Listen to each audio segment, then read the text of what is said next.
Aujourd'hui, je suis à Paris et je vais chez Lecureur Trading pour découvrir le négoce et l'export international de nos céréales à tout bout de champ.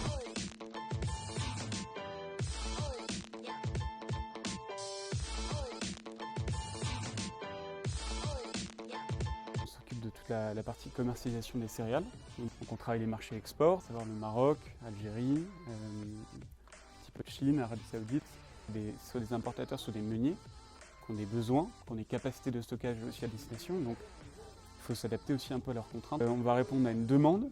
Donc on va déjà établir un pricing aux clients, plusieurs origines, plusieurs types de qualité, plusieurs tailles de bateaux, plusieurs périodes d'embarquement. En blé, c'est plus usuel de traiter des 30 000 tonnes, donc ce qu'on appelle des handy size. Et une fois qu'on s'est mis d'accord, donc il y a un contrat commercial qui est réalisé. Et une fois que ce contrat commercial est en place, il va passer dans les mains de l'exécution et du chartering. Donc je suis en charge de trouver des bateaux, des navires pour aller d'un point A à un point B. Donc c'est un marché, donc le marché du fret il bouge également comme les marchés des grains. Donc il faut trouver le bateau avec les bonnes caractéristiques, aux bonnes dates. Par exemple les traders vont demander une idée de prix pour aller de Rouen en Algérie.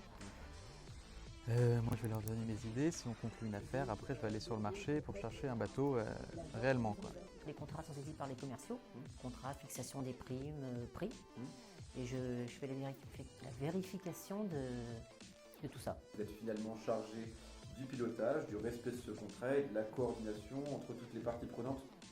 Oui, c'est exactement ça. En fonction des périodes, en fonction des bateaux qu'on va devoir charger, je dois approvisionner nos différentiels. Le cureur, en fonction de son programme de vente et de son programme d'exécution, va nous tenir au courant du programme de chargement d'expédition qu'il veut qu'on fasse pour son compte.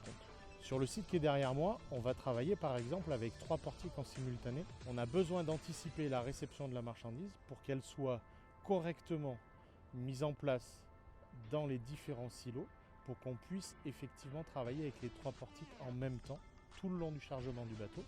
Nous, ça nous permet d'optimiser notre outil. Le cureur, ça leur permet de charger leur bateau le plus rapidement possible pour qu'ils restent le moins longtemps possible à quai à Rouen. On va avoir contact aussi avec les clients, etc. pour tenir informés du chargement, de la qualité, leur transmettre tous les documents, etc. Enfin, pour gérer l'arrivée du navire, la marchandise.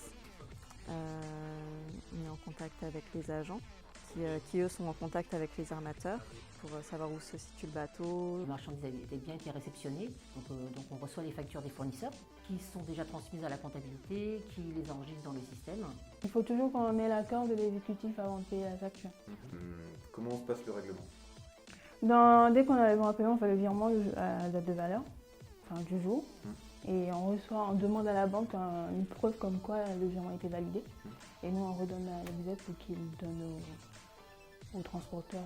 Il y a des chargements où s'ils n'ont pas la preuve du règlement, ils bloquent le chargement. Les céréales de nos agriculteurs sont maintenant dans les mains des meuniers du monde entier. Et rendez-vous dans le prochain épisode pour boucler la boucle à tout bout de champ.